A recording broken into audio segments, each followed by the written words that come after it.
Vamos orar?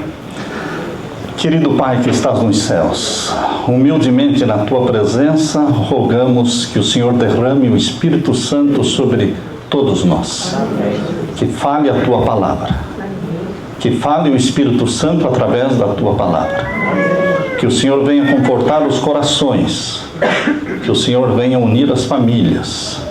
Converter o coração dos pais aos filhos, dos filhos aos pais. Que o Teu nome seja exaltado, Pai, nesta hora. E que Jesus Cristo fale ao nosso coração, em nome de Jesus. Amém. Amém. Abra sua Bíblia em João capítulo 14, o Evangelho de João capítulo 14. Nós queremos ler com vocês os versos 1 até o verso 3. João capítulo 14 e os versos 1 até o verso 3. Este é um texto que geralmente a gente decora. Eu já sei decorar esse texto desde criança.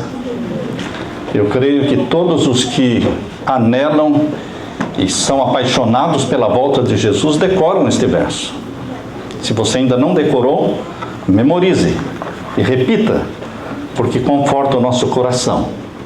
Para você que é ansioso, para você que se aflige, para você que enfrenta problemas, Jesus está falando aqui no verso 1 do capítulo 14 de João. Não se turbe o vosso coração, não se preocupe, não se aflija. É o que Jesus está falando. Creia em Deus e creia também em mim. A solução para a angústia, para a aflição, para a ansiedade é o crer. É o crer no invisível. É o crer em Jesus, nosso Salvador. E aqui diz o verso 2, na casa do meu Pai há muitas moradas. Existe um lugar para você no céu. Existe um lugar para você no céu. E você tem que crer nisso. Você tem que pedir isso. Você tem que valorizar este lugar que Jesus preparou para você no céu. Na casa do meu Pai há muitas moradas. Esta semana, aliás, nas rádios cristãs, uma das músicas mais tocadas está sendo esta, não é? My Father's house, there is a place for you, ou for me. E a Leila estava ouvindo e chorando no carro esta música. E ela pediu, Samuel, fale sobre a casa do Pai. Há um lugar para você. Você tem que valorizar isso. Porque nós não estamos aqui por acaso. Não estamos aqui sem destino. Há um lugar para nós no céu. Na casa do meu Pai há muitas moradas. Se não fosse assim, eu vou-lhe teria dito. Vou preparar-vos lugar. Promessa de Jesus. E se eu for e vos preparar lugar, virei outra vez e vos levarei para mim mesmo, para que onde eu estiver, estejais vós também. Jesus prometeu voltar. Queridos, na Segunda Guerra Mundial, no dia 7 de dezembro de 1941, o Japão atacou de surpresa Pearl Harbor, lá no Havaí.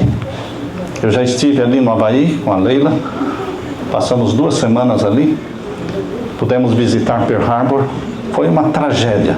Tantas vidas foram ceifadas neste ataque do dia 7 de dezembro de 1941.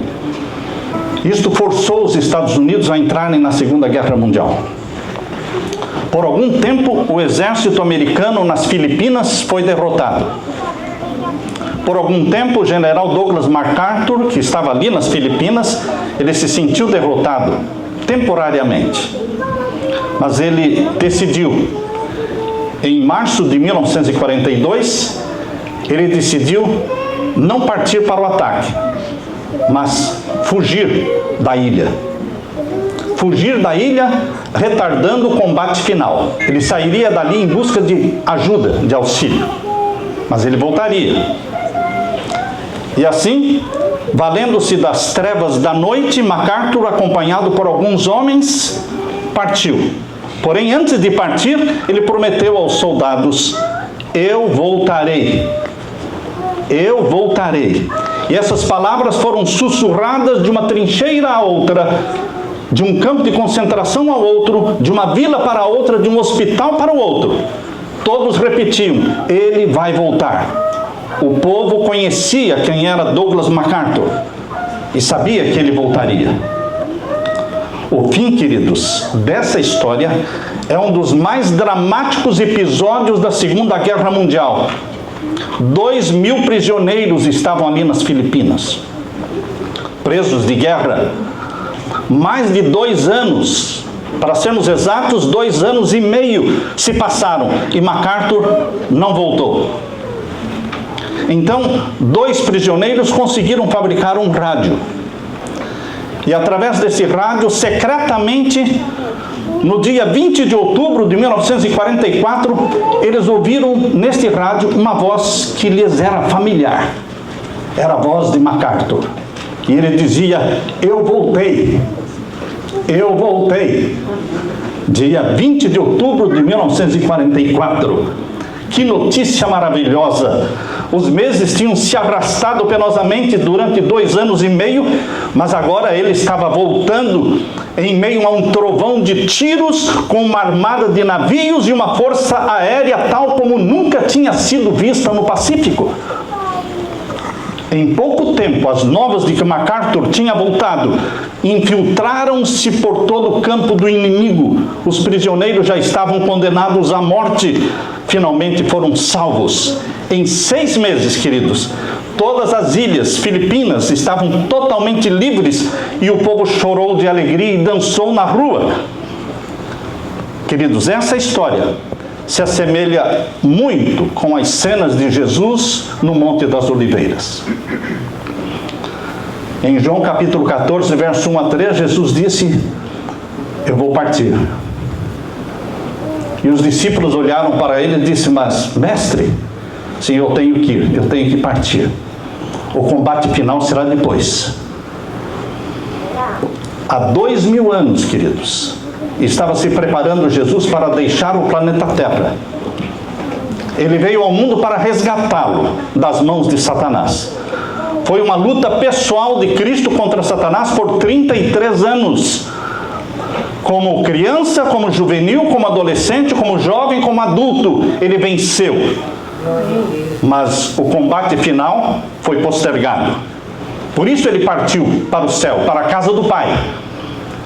Foi nessas circunstâncias que Jesus Cristo, depois de 40 dias da sua ressurreição, ele subiu o Monte das Oliveiras com uma equipe composta por simples homens humildes e mulheres humildes, e ele disse: eu voltarei. Eu vou voltar. Quando é que vai ser o fim dessa história? Como é que vai terminar essa história? A Bíblia diz que Jesus Cristo voltará mesmo, com todo o seu exército celestial. Abra sua Bíblia em Mateus capítulo 24. Mateus capítulo 24 e os versos 29 a 31. Mateus capítulo 24 e os versos 29 a 31. Aqui nós lemos: e logo depois da aflição daqueles dias, o sol se escurecerá, e a lua não dará sua luz, e as estrelas cairão do céu, e as potências dos céus serão abaladas, e então aparecerá no céu o sinal do Filho do Homem. Queridos, a minha convicção é de que esses sinais já ocorreram no passado, mas vão ocorrer de novo. Por quê? Porque isto acontecerá justo antes da volta de Jesus. Não no longínquo passado de 1755 ou 1780, mas justo antes da volta de Jesus, estes sinais novamente se repetirão. Por isso diz aqui: haverá agora uma aflição no tempo do fim? Sim. E logo depois desta aflição, o sol se escurecerá, a lua não dará sua luz, as estrelas cairão do céu, e as potências dos céus serão abaladas. Então aparecerá no céu o sinal do Filho do Homem, e todas as tribos da terra se lamentarão e verão o Filho do Homem vindo sobre as nuvens do céu, com poder e grande glória. Aqueles que assistirem o escurecimento do sol, a queda das estrelas, a lua em sangue, estes também verão Jesus voltando em glória. Amém. Isto é o que a Bíblia está dizendo. Todas as tribos da terra verão e lamentarão. E o verso 31, e ele enviará os seus anjos com rijo clamor de trombeta, os quais ajuntarão os seus escolhidos desde os quatro ventos de uma outra extremidade dos céus. Queridos, em Mateus capítulo 24, e também lá em Apocalipse 1:7, diz que todos os olhos o verão. Eis que ele vem com as nuvens e todo olho o verá. Apocalipse 1:7. Olhos de amor e olhos de ódio contemplarão Jesus descendo com poder e glória. Virá com todos os anjos. Ele não virá sozinho. Mateus capítulo 25, verso 31. Mateus 25, verso 31 diz: e quando o Filho do Homem vier em sua glória e todos os santos anjos com ele, vai esvaziar o céu, porque todos virão com ele, para esta missão especial, buscar você, buscar a mim. Eu voltarei, disse Jesus, e levarei vocês, porque na casa do meu Pai existe um lugar para você. Você crê nisso? Amém. Você sonha com isso? Amém. Você está apaixonado com esta bendita esperança? Você clama cada dia: ora vem, Senhor Jesus? Queridos, por melhor que seja a vida nesta terra, eu não estou feliz. Eu estou insatisfeito. Eu quero o céu. Eu quero a volta de Jesus. É muito sofrimento esta terra. É muita lágrima. É muita injustiça. Jesus tem que voltar. Tem que voltar. E nós temos que clamar, dia e noite: vem, Senhor Jesus. Chega. Vem, Senhor Jesus, e dê um basta na história do pecado. E ele virá com todos os anjos, com ele virão, e então se assentará no trono da sua glória. Queridos, aquela indefesa criancinha de Belém, aquele carpinteiro trabalhando na oficina de José, aquele misericordioso médico que com compaixão estendia sua mão para os aflitos enfermos, esse mesmo Jesus que se deixou pregar na cruz, no meio de dois ladrões, esse mesmo Jesus que ressuscitou em glória, que subiu em glória, ele descerá em glória e todos os olhos o verão. É assim que Paulo descreve a volta de Jesus. Abra sua Bíblia, na primeira carta aos Tessalonicenses, capítulo 4. Primeira carta de Paulo aos Tessalonicenses, capítulo 4, e os versos então 15 a 17. Primeira carta de Paulo aos Tessalonicenses, capítulo 4, e os versos 15 a 17. Aqui nós lemos: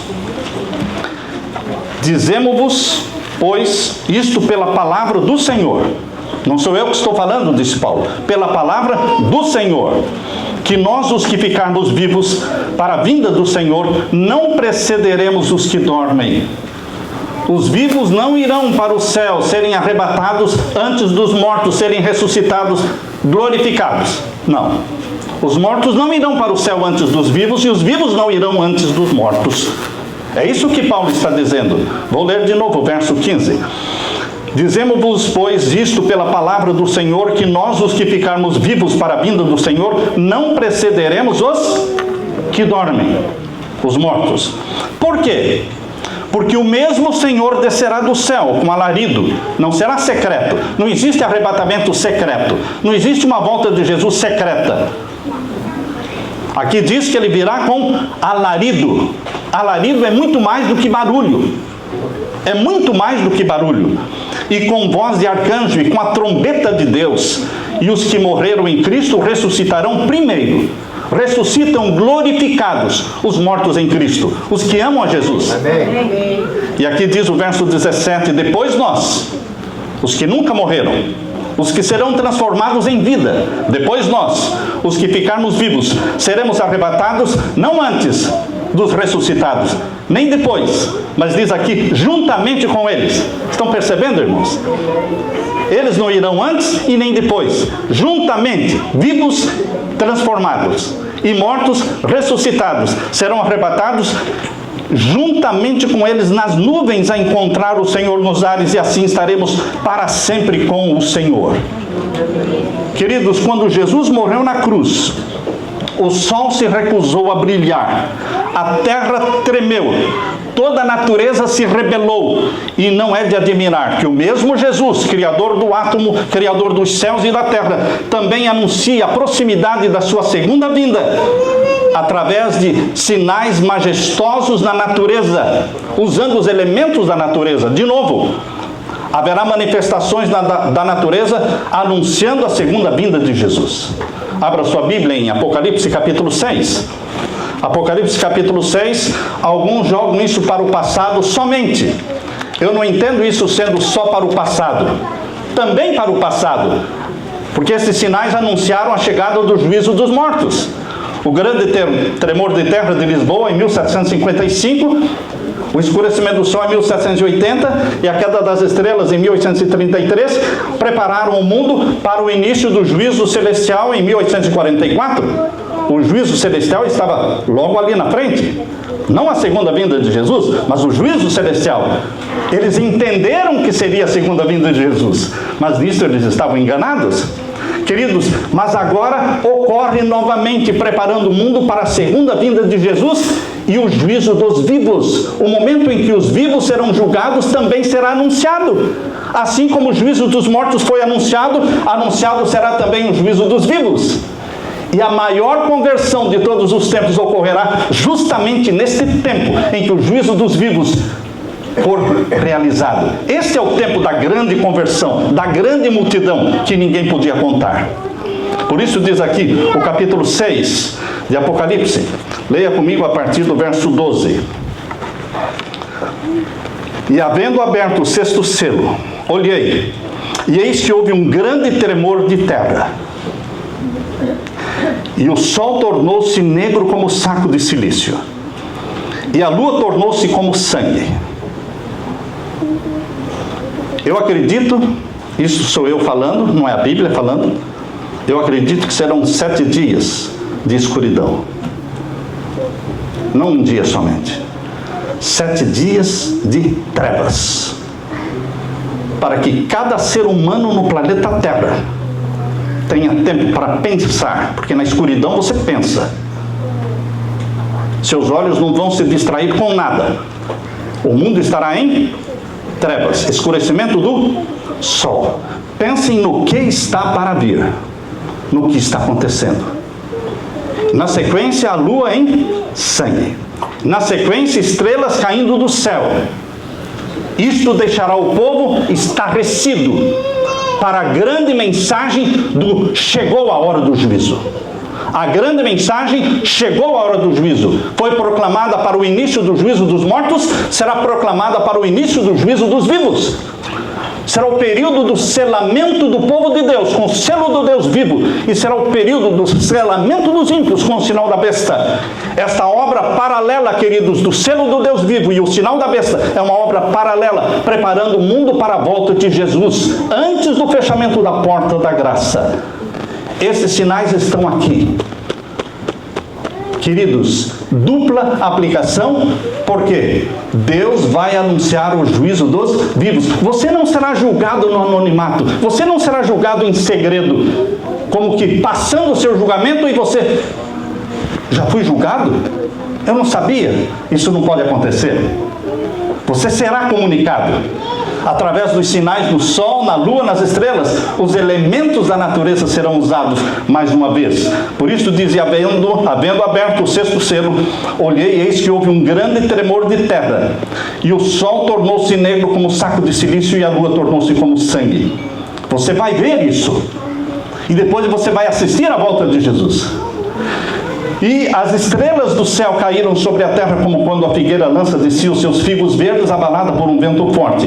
E o céu se retirou como um livro que se enrola, e todos os montes e ilhas foram removidos dos seus lugares. Grandes tsunamis, ilhas desaparecerão, cidades litorâneas serão invadidas pelas águas.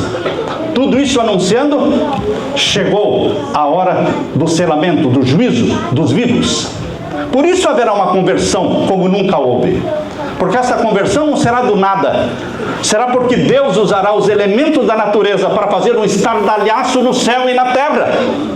E Deus usará o seu povo remanescente para proclamar: arrependam-se, confessem os seus pecados, porque chegou a hora do juízo. Jesus disse: na casa do meu Pai há muitas moradas. Se não existisse, eu diria para vocês, mas existe. O céu é real. Eu vou, mas eu volto. E eu volto para buscar você, para que onde eu estiver, você também esteja. Jesus quer estar perto de você. Quem vive perto de Jesus hoje, estará perto de Jesus sempre. Sempre. Queridos, eu quero terminar deixando com você a certeza de que Jesus vai voltar. De que existe no céu um lugar para você. E que Jesus quer você bem pertinho dele. A distância entre você e Jesus é a distância de uma curta oração. Você ora, você clama, ele está justo aí. E diga: ora vem, Senhor Jesus. Venha logo, Senhor Jesus. Amém? Amém. Amém. Deus seja louvado. Amém.